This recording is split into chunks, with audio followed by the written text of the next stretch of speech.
everybody, Assalamualaikum and welcome back to my channel. Hope you guys are doing well.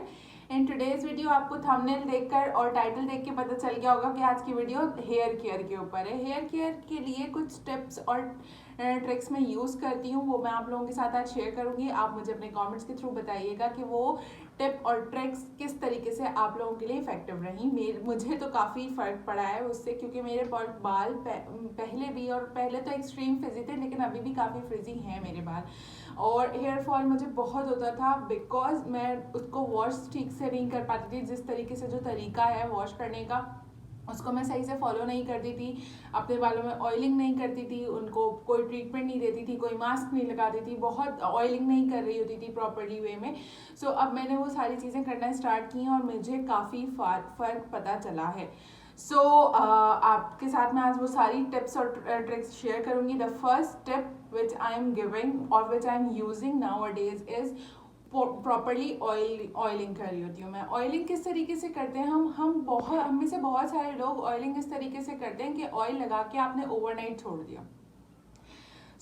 पहले जब मैं ये overnight वाला प्रोसेस कर रही थी तो मुझे बिल्कुल सूट नहीं किया, बिकॉज मेरे बाल एक्सट्रीम फ्रिजी हो जाते थे उससे, और ऐसा लगता था तेल अभी भी अंदर है। बिकॉज मेरे बहुत सारे लोगों के बाल, अगर हम 2 या 3 दिन तक बाल वॉश ना करें तो वो ऑयल सिक्रेट करने लगते हैं, ठीक है।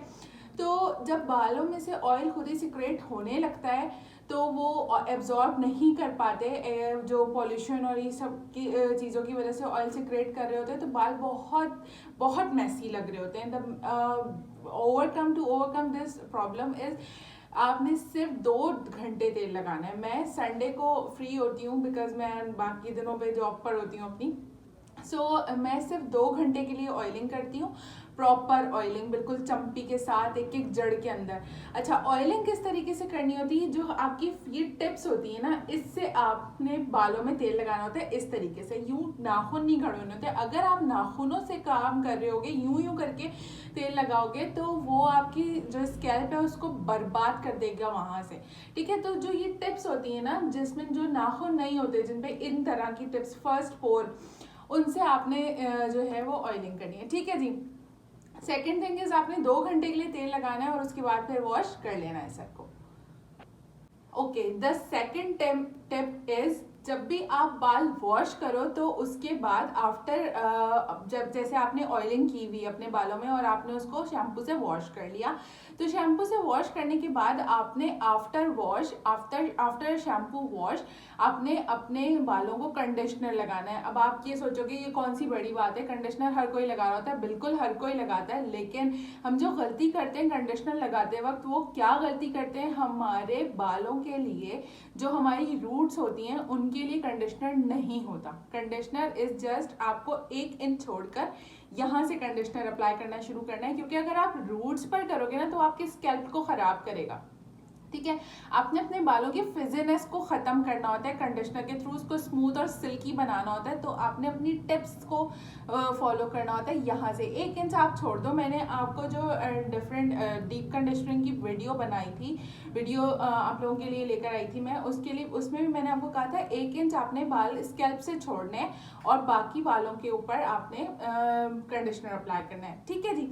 तो कंडीशनर आपने अप्लाई करना है रूट्स को छोड़कर, टिप्स ये मतलब 1 इंच रूट्स को छोड़कर बाकी पूरे बालों में, और उसको 2 मिनट तक लगा रहने देना है। उसके बाद फिर सिंपल टैप वाटर से उसको धो लेना है। द थर्ड टिप इज आपने जब भी कभी, जैसे हम लोग जो कंडीशनर और शैम्पू का कॉम्बो यूज करते हैं वो 2 कॉम्बोज होते हैं, ठीक है। जो एक सिंपल हम लोग कोई भी कंडीशनर या शैम्पू यूज कर रहे होते हैं, वो कॉम्बो आप लोगों ने 2 तरीके के रखने हैं। मीन्स कि अगर आपने कोई भी डिफरेंट किस्म का शैम्पू यूज करना है तो 2 डिफरेंट किस्म के शैम्पूज और 2 डिफरेंट किस्म के कंडीशनर्स को यूज करना है।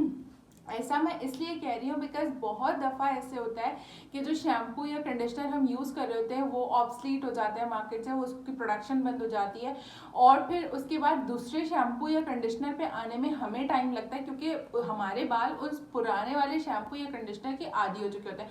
अगर आप 2 चीज़ों का कॉम्बो रखोगे ना तो आपको इस तरीके से मसला नहीं होगा कि अगर वो शैम्पू की शॉर्टेज हो जाती है, वो मिलना बंद हो जाता है, उसकी प्रोडक्शन बंद हो जाती है, वट जो भी रीजन की वजह से वो आप लोगों के लिए अवेलेबल नहीं होता, तो आपके जो बाल है वो खराब नहीं होंगे। ठीक है जी। द फोर्थ टिप इज हम बाल वॉश किस तरह करें। या तो आपने इस डायरेक्शन में वॉश करने है कि आपने अपना फेस बिल्कुल इस तरीके से रख के ऐसे वॉश करने हैं, जैसे हम जब कटिंग वगैरह करवाने जाते हैं तो सैलॉन्स में हमारे बाल वॉश होते हैं, जो खुद से तो करना इम्पॉसिबल है।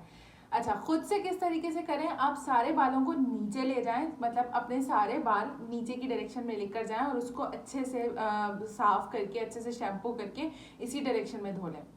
हम जो बाल शॉवर के अंडर में धो रहे होते हैं वो इस तरीके से धोते हैं। इस तरह से हमारे बाल बहुत ज़्यादा वीक होते हैं और टूटते भी बहुत हैं, हेयर फॉल बहुत होता है। हम लोगों ने बाल किस तरीके से धोने, सारे बाल नीचे ले जाकर उनको अच्छे से धोना है। ठीक है, या तो आपने नीचे ले जाके पूरे बालों को अच्छे से धोना है या इस तरीके से। ठीक है, आपके बाल बिल्कुल सीधे इस डायरेक्शन में आने चाहिए। जब हम शॉवर के नीचे धोते हैं तो हमारे इस डायरेक्शन में होते हैं बाल, जो कि गलत है। ठीक है, उससे हमारे बालों में बहुत ज़्यादा लम्स भी पैदा हो रहे होते हैं और बहुत गांठें पड़ रही होती हैं। बहुत, मैं लम्स इसलिए कह रही हूँ बिकॉज बहुत गुठलियाँ वुटलियाँ टाइप की पड़ रही होती हैं और बहुत हेयर फॉल होता है इस तरीके से। ठीक है जी। और जब आपने टॉवल से बाल को बिल्कुल ड्राई करना है तो वो बिल्कुल किस तरीके से करना है, यूं करके, बिल्कुल स्ट्रेट करके। ठीक है, हम लोग यूं यूं यूं यूं कर रहे होते हैं। जब बाल हमारे गीले होते हैं तो उसको हम जिस टेक्सचर में रखेंगे तो वो उसी टेक्सचर में रहेंगे। बिकॉज बाल जब गीले होते हैं तो वो फौरन से अपने जो मतलब शेप होता है उसको रिटेन करने की कोशिश कर रहे होते हैं जिस शेप में हम उनको रखेंगे। इसीलिए बहुत दफ़ा ऐसा होता है कि जब हम लोग स्ट्रेटनिंग या ब्लो ड्राई वगैरह कर रहे होते हैं तो बालों को थोड़ा सा गीला रहने देते हैं, बिकॉज गीले बालों में वो सारी चीज़ें बहुत तेज़ी से हो जाती हैं as compared to dry hairs. ठीक है, तो आपने इस तरीके से इस टॉवल को इस डायरेक्शन में रखकर बिल्कुल हल्के हाथ से इसको सुखाना है। ठीक है जी। फिफ्थ टिप इज आपने जब भी कभी जैसे हम लोग बाल वॉश करके बाहर आए, हम लोगों ने कंडीशनर लगाया, शैम्पू लगाया, सब कुछ करने के बाद आपने बालों को फौरन सुलझाना नहीं है। आप लोगों को जो भी शैम्पू या कंडीशनर सूट करता है, मैंने यही बताया था कि 2 कॉम्बो रखने, मतलब एक शैम्पू के साथ दूसरा कंडीशनर और दूसरे शैम्पू के साथ दूसरा कंडीशनर। ठीक है, इस तरह के कॉम्बो रखेंगे तो आपको मसला नहीं होगा, ये मैं पहले आपको बता चुकी हूँ। अब क्या करना है कि जो भी आप, जैसे आप लोगों ने ऑयलिंग की, वॉश की अपने बाल, कंडीशनर लगाया और आप लोग मतलब उसको सुखाने के लिए आ गए। जब क्या होगा कि जब आपके बाल गीले होंगे उसमें आपको जो भी किस्म का ऑयल सूट करता है, आलमंड ऑयल सूट करता है, ऑलिव ऑयल सूट करता है, सरसों वाला तेल सूट करता है, कोकोनट ऑयल सूट करता है, वट एवर द ऑयल आपको लोगों को सूट कर रहा होता है, तो उसको बिल्कुल हल्की सी क्वांटिटी में अपने हाथ पर लगाकर अपनी टिप्स पर लगाना है और हल्का सा अपनी जड़ों में। ऐसा नहीं लगाना कि आपके बालों में ऑयली लुक लगे, लेकिन थोड़ा सा आपने इस तरीके से लगाना है। या फिर आप लेवॉन वगैरह के सीरम्स को यूज़ कर सकते हो। ठीक है, अगर आप लोगों को लेवॉन के सीरम सूट नहीं करते लाइक मी, तो आपने नॉर्मली कोई भी ऑयल जो आप लोगों को सूट करता है, आपके स्कैल्प पर सूट करता है, उससे आपको हेयर फॉल नहीं होता,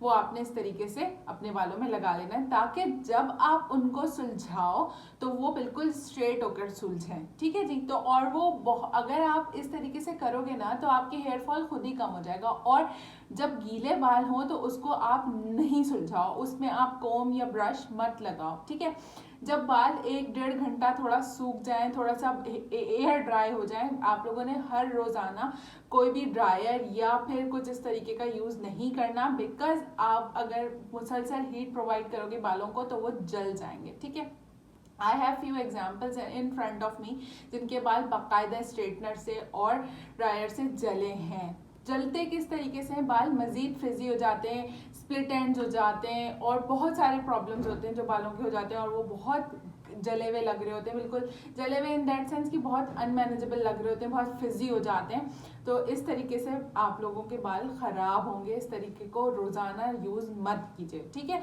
आप अपने बालों को एयर ड्राई होने दीजिए ताकि वो आराम से सूखे, बिल्कुल नेचुरल तरीके से ड्राई हो। ठीक है, the 7th and most important tip is आप लोगों ने अपने बालों को डीप कंडीशनिंग और जो मॉइस्चराइजिंग का मेथड्स होते हैं और जो प्रोटीन ट्रीटमेंट वगैरह होते हैं वो मंथ में एक बार ज़रूर करनी है। ठीक है, आप थोड़ा सा मी टाइम निकाल कर एक दिन अपने बालों को ज़रूर दें ताकि आपके बालों पे जो भी इफ़ेक्ट हो वो ना हो। जो भी आप लोग, क्योंकि हम लोग हेयर्स पे अपने स्ट्रेटनिंग भी कर रहे होते हैं, अपने बालों को ब्लो ड्राई भी कर रहे होते हैं, भले हम कम कम टाइम पीरियड के लिए करें या बहुत रेयरली करें, once in a blue moon करें, लेकिन हमारे बाल डैमेज होते हैं और हम लोग प्रॉपरली अपने बालों का ख्याल नहीं रख पाते। तो डीप कंडीशनिंग का अगर आप पॉलर से करवाना चाहते हो तो सैलॉन वगैरह से करवाना चाहते हो तो आप वो भी करवा सकते हो, लेकिन अगर घर में करना चाहते हो तो उसका लिंक मैं डिस्क्रिप्शन में दूंगी, और मैंने जो एक हेयर ऑयल बनाया था मैं उसका भी लिंक डिस्क्रिप्शन में दूंगी, तो आप उन लिंक्स को फॉलो करके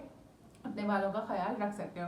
होप यू गाइज कि आप लोगों को आज की वीडियो पसंद आई होगी। अगर आप लोगों ने आज की वीडियो पसंद की है तो गिव अ थम्स अप और लाइक कीजिए मेरे चैनल को, सब्सक्राइब कीजिए मेरे चैनल को, press the bell icon to get the more updates on time.